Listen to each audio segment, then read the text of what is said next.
so I guess we can talk about Penguin. Yeah, we got a lot to talk about on Penguin. It gets pretty heavy, but let's start a little lighter with Gold Summit. Yeah. Episode 6. So you thought this was going to be a filler episode. Did you think it was a filler episode?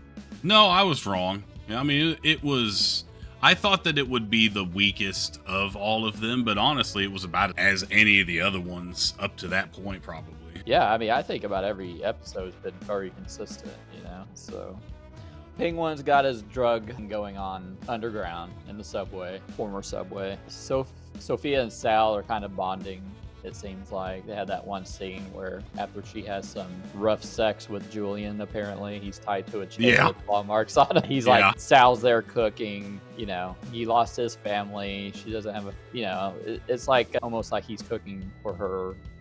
They have this bonding thing going on, right? So they come up with a plan they don't know where his drugs are at, so they start killing and actually hanging people. So she's basically the hangman persona and like cutting off their pinkies. And just whoever's dealing drops, I guess. That's who they're doing it to, trying to scare everyone from working for Penguin. Yeah. Well, they're looking for a way to get to him. He says, they assumed like his brothers are dead, his mom is dead. Yeah. Well, they find out at the end of the episode that his mom's alive. Yeah. There's that one scene which Oz is blackmailing that councilman, which I thought was pretty funny, where he like takes the pliers to his nose. Yeah. And the funniest part of it was when that guy gets in his car, he's like helping him back up. He's like, you got plenty of room. Come on up. Jesus. You got more room than you think. Straight back. Here's what I think is funny. The only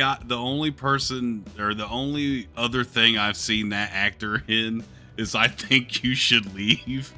That skit where they're doing it's like Walk the Line. He's like, I got a song for you. All right, follow up with me. He's the guy that's like the straight man. And then Tim Robinson starts singing about, and that was the night that skeletons came to life. He made his way to the town saloon the day Robert Palin's murdered me. It was also the night that the skeletons came to life. That the guy that hit the straight man to that is that councilman that's in the damn. I didn't even that guy just looked like a basic white dude, so I didn't even recognize him at all.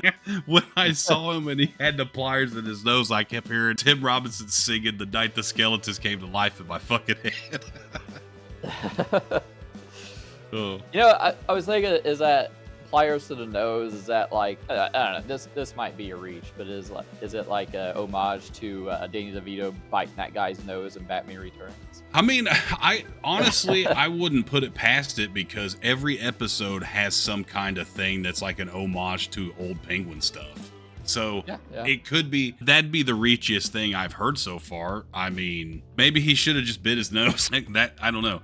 God, yeah, and that gets me back to, man, the Penguin was such a revolting fucking Batman Returns. That was why I was like, he's like eating this fish. He's like breaking a fish in half and eating it and shit. Like, God damn, out. Like raw fish hanging out of his fucking mouth, and he's like, his fucking blood is like seawater looking and shit. Like, what the fuck is wrong with you, man? The black shit coming out of his mouth.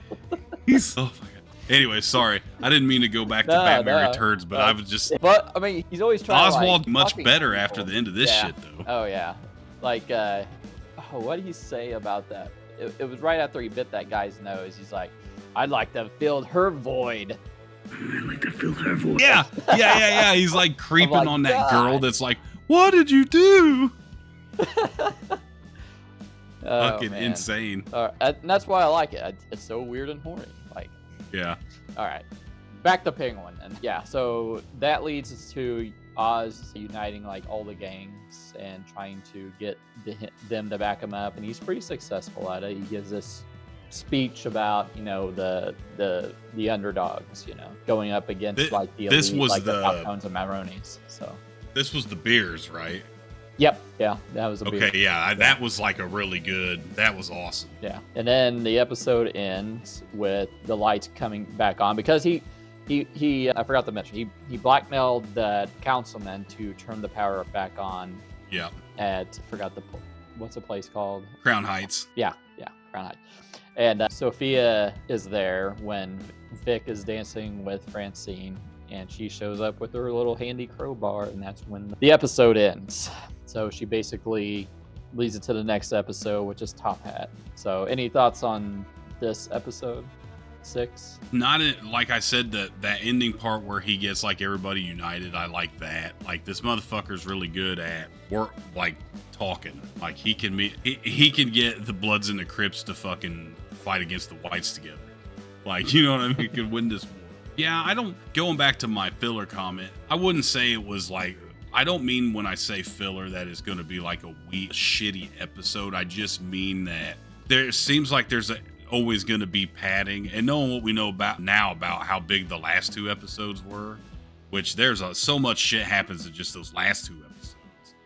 This had the least amount of shit going on, I think would be the safe thing to say, maybe. Yeah. But the things that happened in this episode really culminate into a lot of things later on in like the next episode. Yeah, in the Top Hat, which is just crazy how much shit happens in just that one. Because that's where they do have his mom. They're trying to use her to get an angle at Oz. They're like using that strobe light thing. Yeah. And then well, okay, let's back up with the big event. You find out he kills his brothers. Yeah. That's like at the beginning.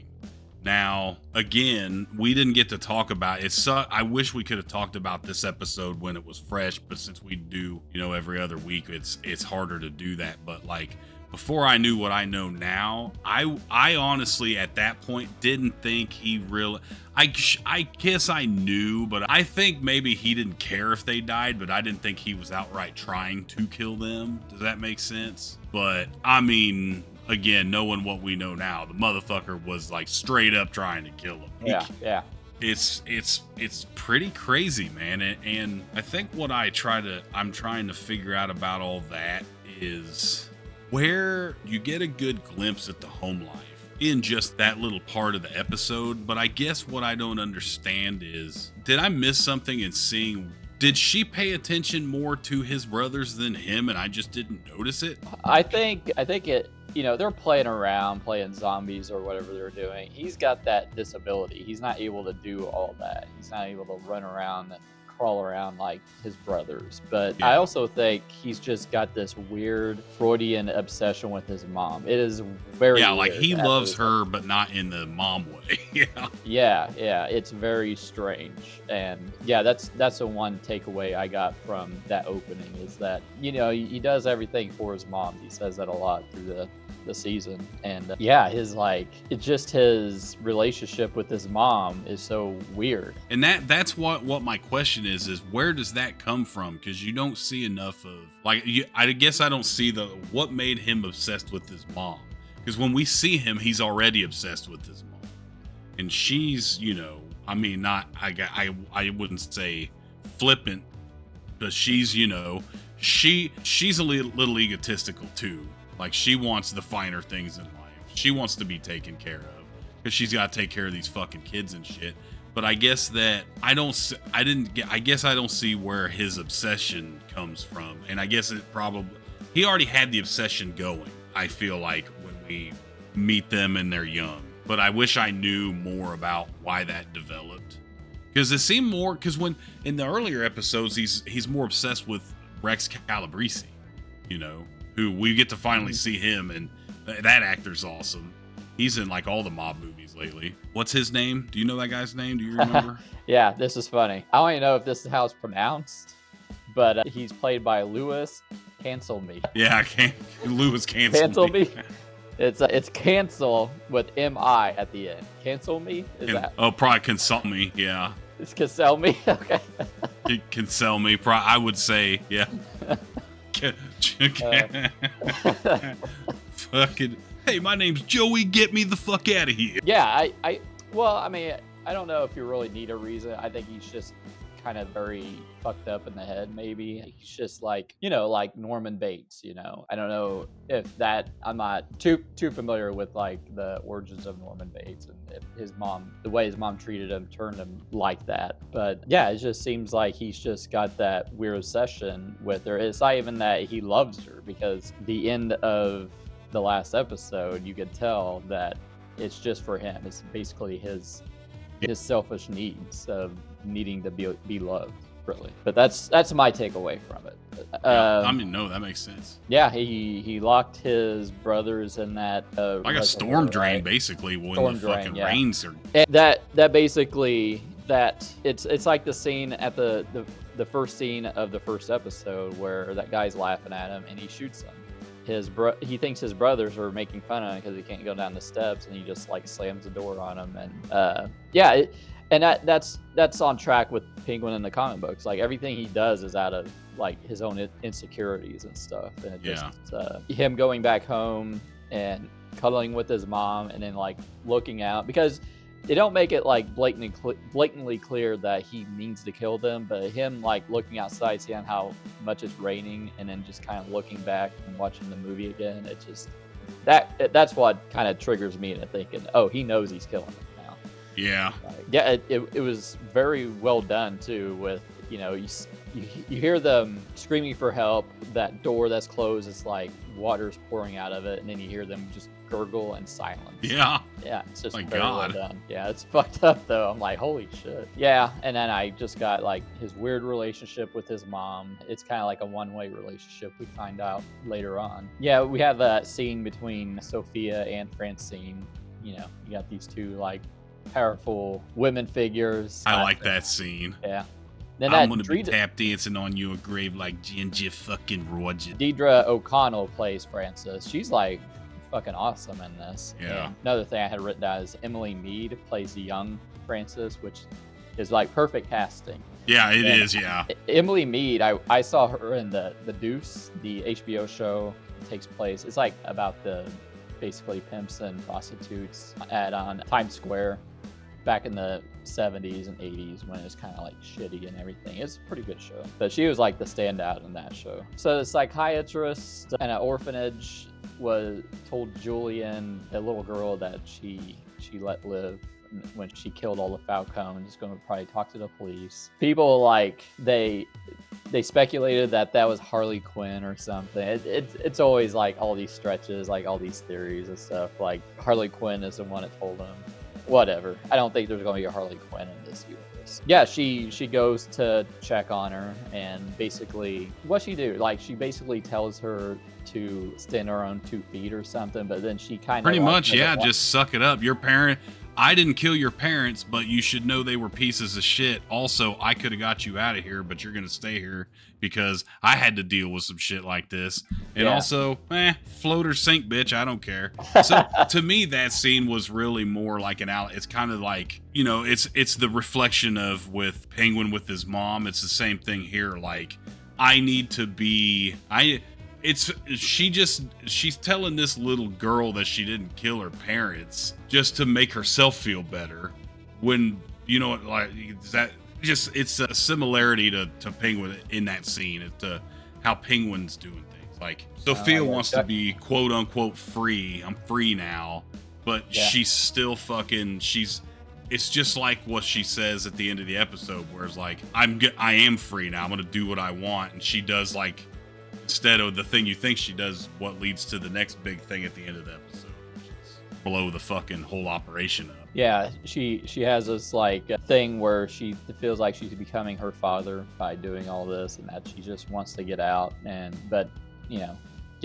but then she also wants Oz dead, right? So she's the whole drug operation, all the territories. So, but going back to what you said about people thinking that that's gonna be Harley, I was like, not every single character that some shit happens to needs to be a character that happens later on.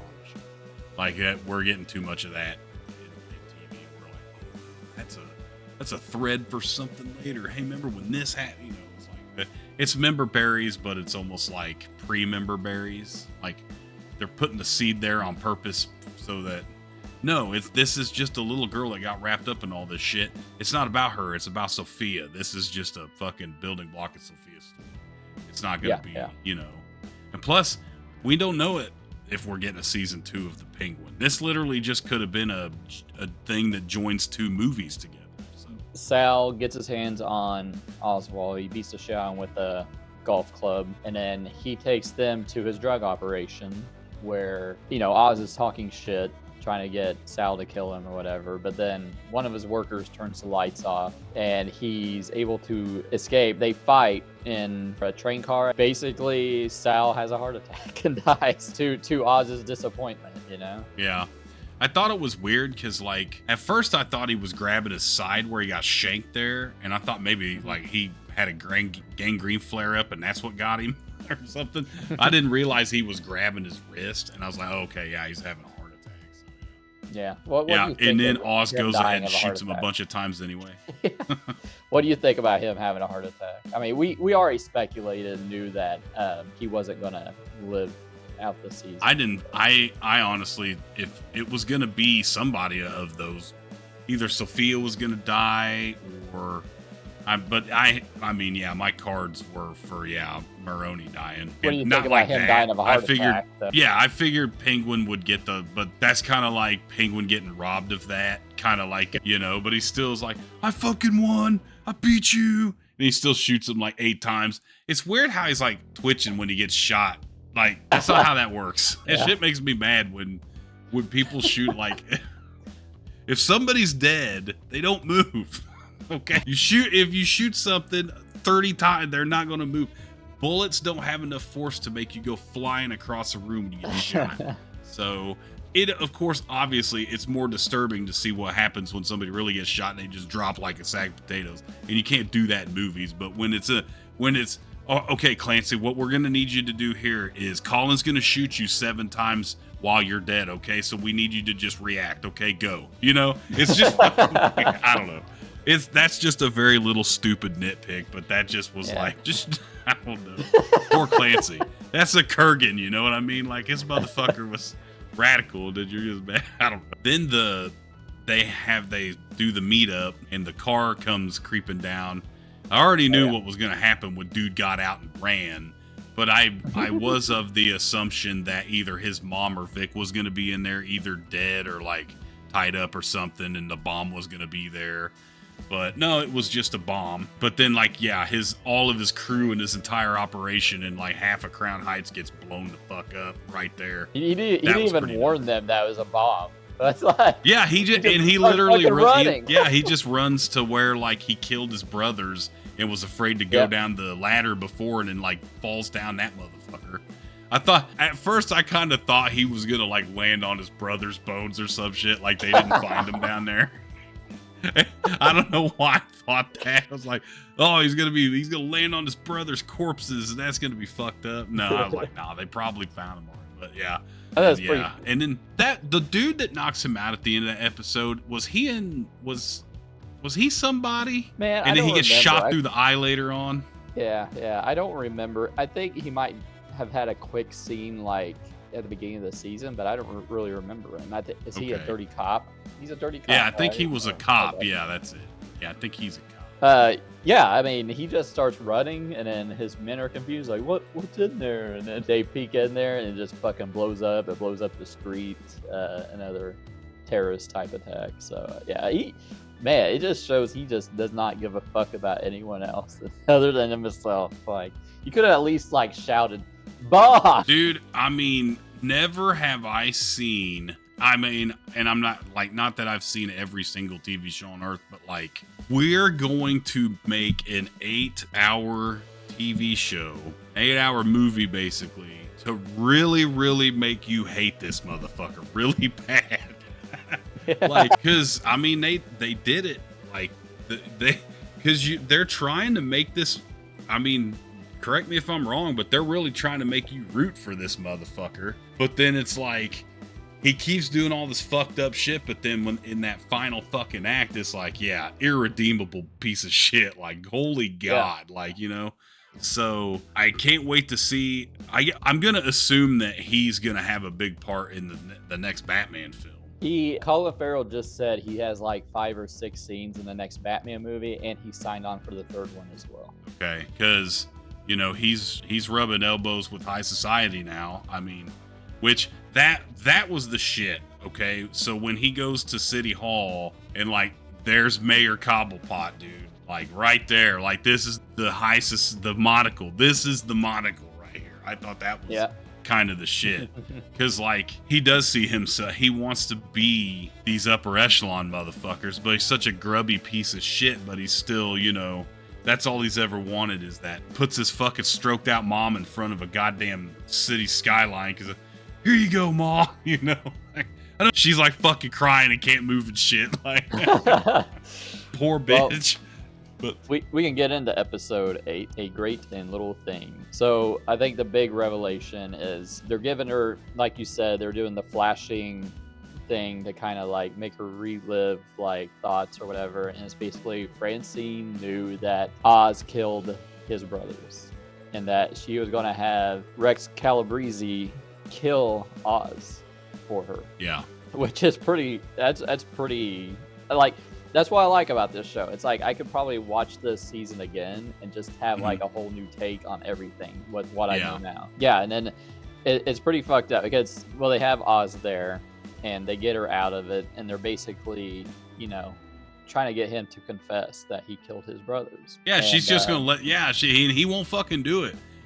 That's the first part where you see how slimy this motherfucker is. Yeah. You talking about you love your mom, the whole fucking series. And they're gonna kill this bitch. All you have to do is say you killed your brothers. You ain't gonna say that shit. Like, well, obviously you don't. They were gonna just cut off her pinky, though. I mean, still, yeah, I know. Yeah, I think like him admitting that would, you know, his mom would never love him again, right? But he doesn't know that she knows. And she admits that she knows, and that.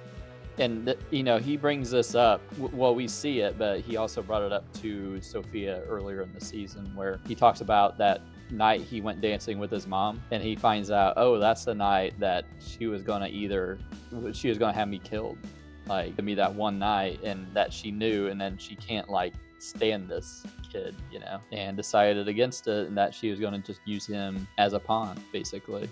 Like, well, that scene where Rex and his mom are talking, that's a good scene. Like, yep. Like, well, there's a couple things you could do with this kid. You know, he's a fucking monster. So you just, and that's literally what she takes that first advice. She was going to have him kill him, but then she just goes back to that first advice. Like, yeah, I guess I just have to act like I care about this motherfucker, keep him contained, or, you know, like, yeah.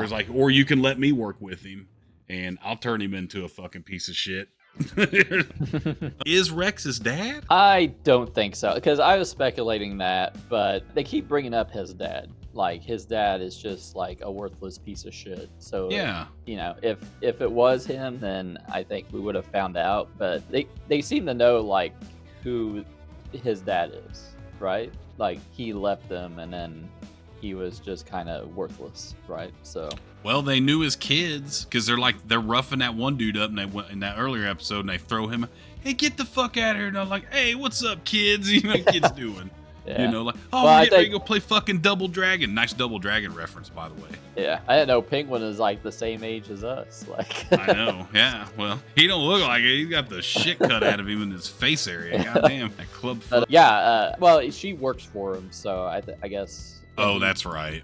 Yeah, he offered to, you know, pay for the kid's funeral and stuff. And it's kind of like Robin Hood, I guess, of that neighborhood. He's not as grand as Penguin makes him out to be, or that he remembers. He looks like a thug, basically. I mean, Oz escapes with his mom, right, and then takes her to the hospital. And then after all, because she has a stroke. She strokes out when she's like going off. Forgot to throw that in there. Yeah. Then, well, between that, Vic is trying to rally the gangs to Oz's side. It doesn't work out at that moment, but yeah, he's just like, we gotta find Vic or Oz in there, and then they're like, that place is swarming with cops. Fuck this, and punches. Yeah, they all abandon him. Yeah. So they escape. Like you said, she has a stroke. She, you know, she's a vegetable basically. Sophia is like has a meeting with all the gangs that Vic try to rally, and says that she'll give her territory and everything she has if they find Oz and bring him to her. Yeah. She burns down the house with gin and vodka, which are not flammable on their own. Yeah, it's kind of like when you get shot and you go,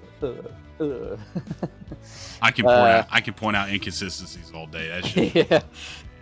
They do get Oz and bring him to her, but then all the younger parts of the gang start a coup and basically kill the follow Oz, and then now Vic has her at gunpoint, and Oz takes her for a little ride and basically acts like he's gonna kill her by the bridge, but he pins all the shit on her. Yeah, pins all the shit on her because he talked to the councilman about pinning that stuff on her. Because that was the thing. I got to make this councilman look good. I've got all this shit right here on the silver platter for you. Basically, he like disappears like Batman, and then a bunch of cops show up and take her back to Arkham. So I think probably she would probably rather die than go back to Arkham. That's what I was saying. That's how you know Penguin's even really should have just shot the bitch, man. God damn, like you're sending her back now. And actually, now she has charges. Oh yeah. So Francis has a stroke and he breaks down and everything, and then I think it's the full heel turn, right? Where him and Vic are kind of like reminiscing on everything they've accomplished and how he's going to be the boss of Gotham, the mob boss. And I felt like I knew it was coming after Vic said, "I feel like we're family." And then how does Oz react? He goes, "Fuck." Yeah. Basically gives him a hug and strangles him and kills him and takes his cash out of his wallet. Takes his ID out of the wallet. He throws it in the river. Yeah, he throws the ID in the river, and he's basically like an unknown dead body now. And so, what was your take on that scene? Whenever I knew that he killed his brothers, I was pretty sure that Vic was going to die.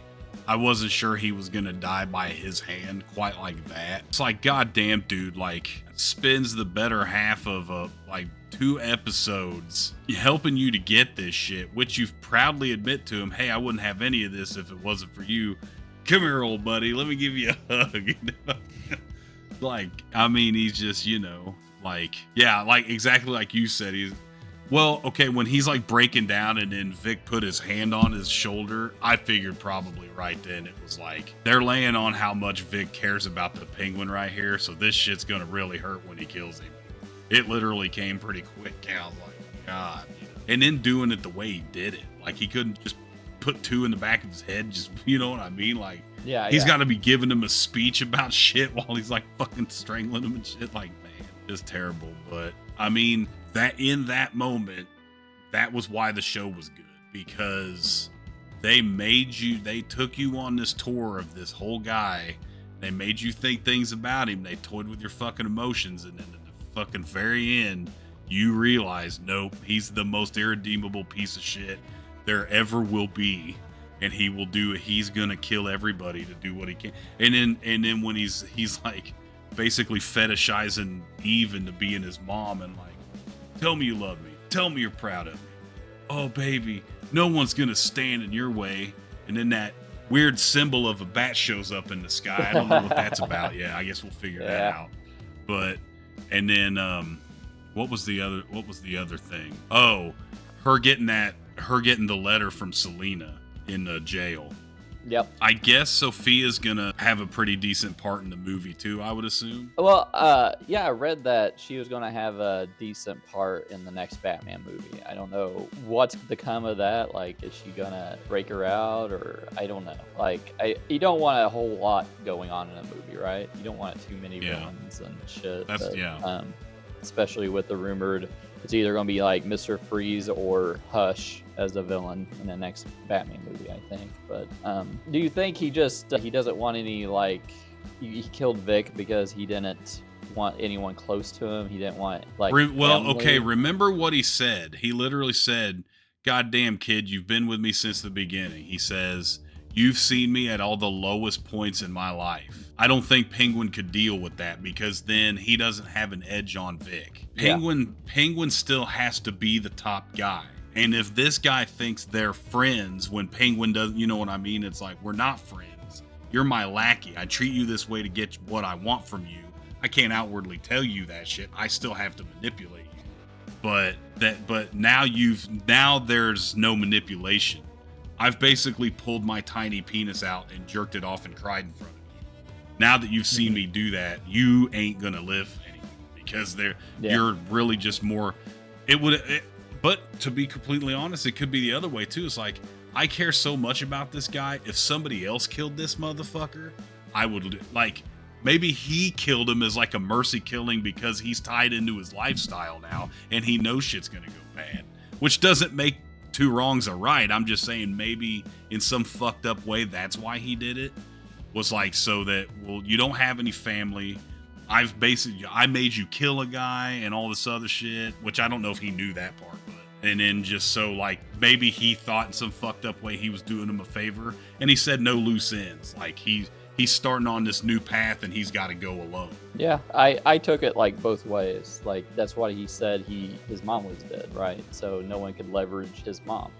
He didn't want anyone to leverage Vic over him. And then, yeah, like you said, like he saw him at his most vulnerable. You know, you don't, especially with a character as insecure as a penguin, you don't want that. You don't want that escaping or letting people know, because they'll see you as weak or whatever. But yeah, it's pretty heavy shit. Like you said, Sophia got locked up. Julian works there again. I thought you said he quit. Dude, I don't know. That was just, I think he was my least favorite character in the whole series. Not that his acting was bad, but he just was like, you're fucking, hey, Sophia, I'm the nice guy in the prison you're in. And then also I want to help you murder people. And then also you beat me sometimes. And then I don't know. He's just here in certain points for a little bit. And then I don't know. I don't know. That was weird. I mean, is that her Harley Quinn then? Like that's basically the relationship with Joker and Harley Quinn. She is a psychiatrist and he was an inmate, so that's basically that relationship. So he wasn't even like, he was so vanilla. There was nothing. He just like, that's what I mean. He was fucking pudding, dude. Who gave a shit? Like he was the least interesting thing to me in the show. He's with the other doctor and Sophia, and they're doing stuff to her. And then he has a relationship with her on the outside, trying to counsel her. And then he's obviously infatuated with her. And then for some reason I know you're into some heavy shit. I want in on it too. And then the next time you see him, they're doing kinky sex shit. And then like you said, then basically, yeah, he's at a couple meetings. And then now he's back at Arkham with her. Like, maybe he never quit his job. Maybe he was just doing the gigante crime family shit on the side. I don't know. I think his main purpose was just for that scene with Francine to kind of stir up those thoughts. And yeah, I mean, that's the purpose he served. But yeah, I was hoping more would come from that. Yeah, Catwoman, half-sister, and she seems happy to whatever she's reading in it. I'm not sure what it is, like something about them and maybe Batman, and see where that goes, if it goes anywhere. Yeah, and then Francie got her top floor penthouse suite, staring out the window with a tear of joy down her eye, right? Pretty sure that's not a tear of joy. That's a tear of just fucking put me out of my misery. This monster's keeping me here. And then, like you said, Eve dresses up and acts at like Francine, like, and Penguin or Oz or whatever, he is in that delusion of, hearing this stuff that he wants to hear from his mom that she won't ever tell him because she don't love him. Do you notice in the City Hall scenes, like when they're showing the exterior shots of City Hall, you can see where the water level was on the columns? Did you notice that? Yeah. I thought that was a nice touch, because they're like spray painting broke on the columns or what, but then you could like see the, like, goddamn. Yeah, there's a lot of attention to detail in that, and a lot of the set designs on that. What do you think of the season overall? What would you give it out of 5 stars, you think? Like, 5. Yeah, easy. And I mean, I don't like to use like decimals, but I could say 4.9, because obviously there's some things I didn't care 100% for. But I mean, every facet of this served the story, and the story was about the Penguin, and I was very happy to see it. Obviously, Kristen Milioti's like the goddamn standout, especially in the first few episodes, like where she's becoming, the Hangman's daughter or whatever you want, or just Sophia Gigante or whatever. That stuff was really good. Her arc was good.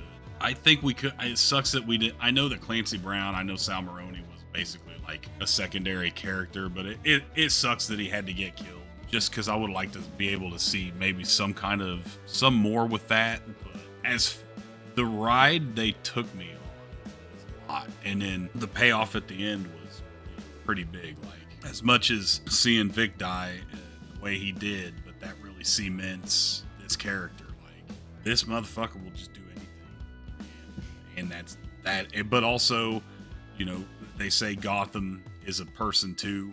like just what Gotham has done to the people in its town, like just you know, from the set pieces and from how the city has chewed up and spit people out, and then what becomes of those pieces of chewed gum and shit like that, I guess. And then just this one in particular, and there's still so much mystery about him.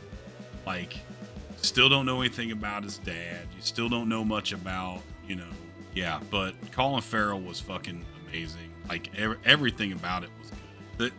A couple of the earlier episodes, had some of that kind of crappy CGI.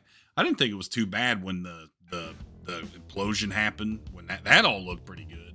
Yeah. The implosion, whatever you want to call it. And then one nice touch on that last episode was, like, I liked how when they were having the flashbacks and stuff, they kept changing. Like, she was supposed to be younger Francine, but it was still being played by the old Francine because she was in her head or whatever.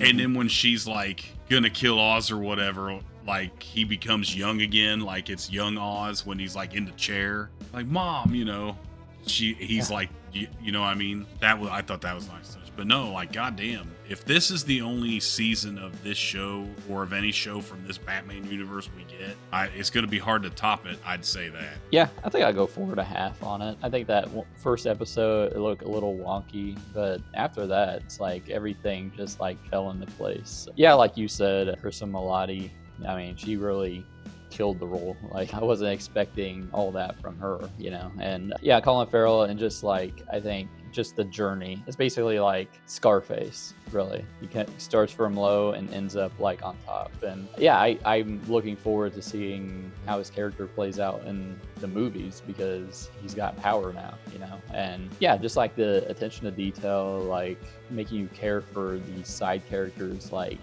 Vic, and it's basically like the audience surrogate, you know. And then they just didn't pull any punches. Like, you know, lots of blood, lots of fucks in it, because, you know, the Batman was PG-13. This is just R-rated, and, you know, just like every episode you learn something more about these characters. Just like you learned that he killed his brothers.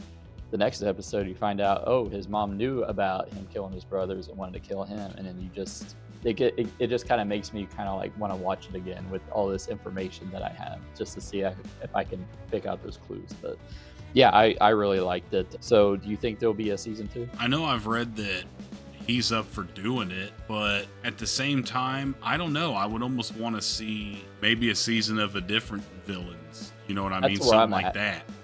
And it doesn't have to be Joker, because I know that gets tossed around and stuff. Not Joker. Maybe Two-Face.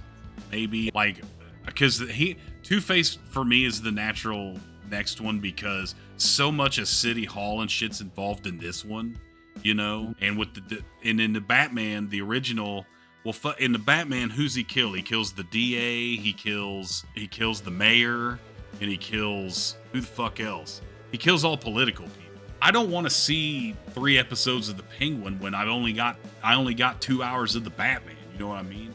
I still want to watch this shit because it's the Batman universe, because I like the Batman. Watching the Penguin, I got to see more of the universe. Now, Batman wasn't in it, and that's great, because I know it's not about the Batman, it's the Penguin, but it's in that universe, and I want to see more of that because I really enjoyed the original 2022 movie. But now we've seen the Penguin, so now put him in the movie. We've got his backstory. If there's going to be a Batman 2 or whatever. Well, we know there is, but, you know. And then after that movie comes out, maybe that movie will set up threads for the next series, and it could be about. But no, stay away from Joker. Stay away from fucking Harley Quinn. Stay away from, like, you know, like, that was why it was cool. Sophia Falcone. Who the fuck thought they were going to bring her into it? And then, you know what I mean? Like, because she was really only big in a couple of the series, right? A couple of arcs. As far as I know, I don't know much about her character. And then you start getting the kind of like the other, you know, like Poison Ivy and shit. When you start getting to the little, that's what I mean. It's like, I don't think they're going to go next to, like, you say they keep tossing around Mr. Freeze.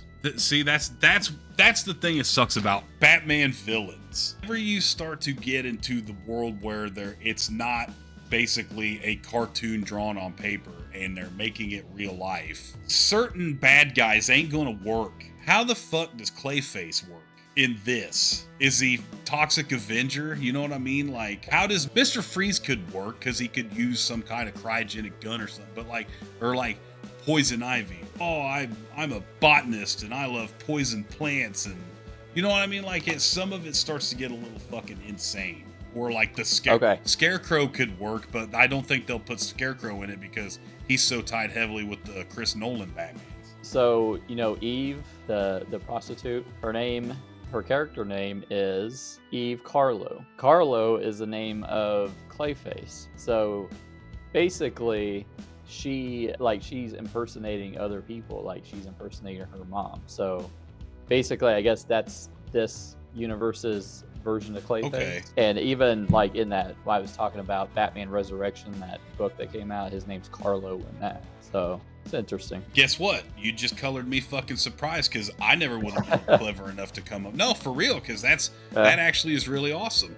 Clayface. Oh, she changes her face a lot instead of like actual Clayface where he's made out of he looks like a golem. Yeah. Or something. That's awesome. And okay, there you go. See, I can be impressed with shit like that, but that's what you're saying. Like, that's why I'm looking forward to like the James Gunn DCU version of Batman. I want to see like the more comic booky version of Batman. Like, yes, I appreciate the realism. I do. I think that stuff's cool. And that was one thing.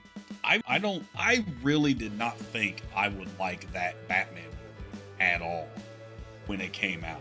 The Batman 22. And it really left an impression. It wasn't the best movie of all time. It was pretty good though. I liked just the way that Batman was. I liked that whole. It was a little long. I agree with you there. It was probably just a little too long. But the intrigue was there, and the Riddler costume was dog shit. But I get it. Honestly, he's just some kid that got lucky a bunch of times because he's really fucking pathetic. Like that. That's the best part. Paul Dano is so good at being a pathetic piece of shit. But yeah, like Selena Kyle was awesome, but just Robert Pattinson was just the shit in that movie. And then you know what I fucking forgot, and it sucks because it makes me think that was kind of like a wasted opportunity. I forgot that goddamn Andy Serkis was Alfred Pennyworth. Yeah, holy shit, that was pretty awesome, but they didn't use him very much.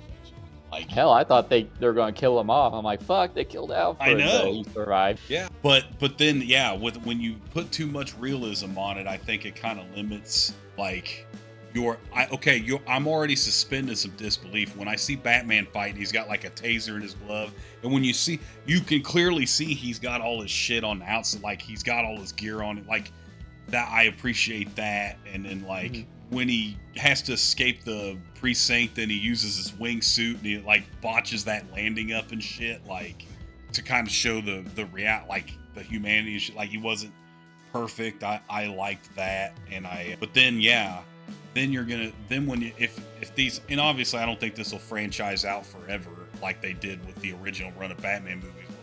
Batman Returns, Batman Forever, Batman and Robin, Batman Forever Returns.